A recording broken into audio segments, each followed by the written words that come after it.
सूचना। कृपया कोई एक वीडियो देखकर कार्यक्रम के प्रति अपनी धारणा न बनाएं। चरणबद्ध तरीके से प्राप्त किया गया ज्ञान हमें हमारे लक्ष्य तक पहुंचाता है। धन्यवाद। प्रियात्मन, आज हम एक अत्यंत महत्वपूर्ण और जीवनदायी विषय पर शांत मन से विचार करेंगे। अध्यात्म क्या है, क्यों ये आज की आवश्यकता है और ज्ञान के अव्यवस्थित ग्रहण से समाज में उत्पन्न होने वाली समस्याओं का क्या समाधान है। सबसे पहले ये समझना आवश्यक है कि अध्यात्म कोई किताबी विद्या, रटने योग्य पाठ या बौद्धिक बहस का विषय नहीं है। ये जीवन जीने की एक सुंदर कला है, एक ऐसी शैली है जो मन को शांति, हृदय को संतोष और आत्मा को मुक्ति की ओर ले जाती है। जब हम बाहरी सुखों की चकाचौंध में खोकर भीतर का सुकून खो देते हैं, जब समाज के भ्रम, अंधविश्वास, कुरीतियां और गलत धारणाएं हमें घेर लेती हैं, तब अध्यात्म ही वो मार्ग है जो हमें सत्य की ओर ले जाता है। आज जानकारी का सागर चारों ओर फैला हुआ है। पुस्तकें, संदेश, वीडियो, सोशल माध्यम, सब कुछ उपलब्ध है, परंतु अधिकांश लोग इस ज्ञान को बिना क्रम, बिना संदर्भ और बिना मार्गदर्शन के ग्रहण कर रहे हैं।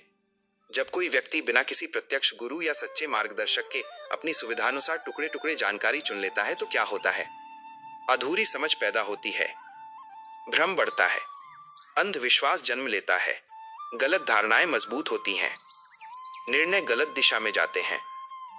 इसका परिणाम सामने है: मानसिक तनाव, असहिष्णुता, आपसी वैमनस्य, हिंसा, नैतिक पतन और पर्यावरण का असंतुलन। लोग वैज्ञानिक और तकनीकी ज्ञान तो प्राप्त कर रहे हैं, परंतु करुणा, नैतिकता, संयम और सामाजिक जिम्मेदारी जैसे मूल्यों को भूल रहे हैं। यह असंतुलन समाज को अशांत और असुरक्षित बना रहा है। सच्चा ज्ञान वही है जो क्रमबद्ध, संदर्भयुक्त और जीवन में लागू करने योग्य हो। प्रत्यक्ष गुरु यही कार्य करता है।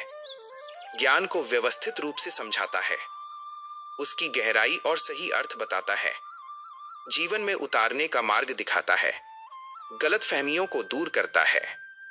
गुरु के बिना मनुष्य अपनी इच्छा और पूर्वाग्रह के अनुसार ज्ञान चुनता है, जो प्रायः अधूरा या विकृत होता है।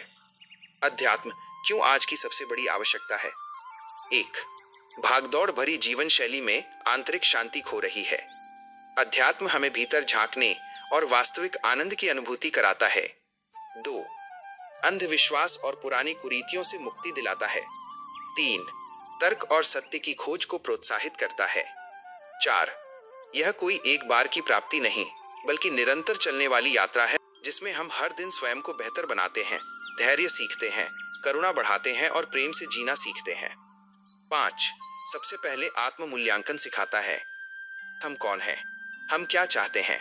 हमारी कमजोरियां और शक्तियां क्या हैं? आशा है कि यह आध्यात्मिक विमर्श आपके हृदय को शांति प्रदान करेगा। जीवन के इस उच्च क्रम की ओर आपकी यात्रा मंगलमय हो। आपके भीतर की शांति और सत्य की प्राप्ति की कामना के साथ आज विदा लेता हूं। शुभकामनाएं और नमस्कार।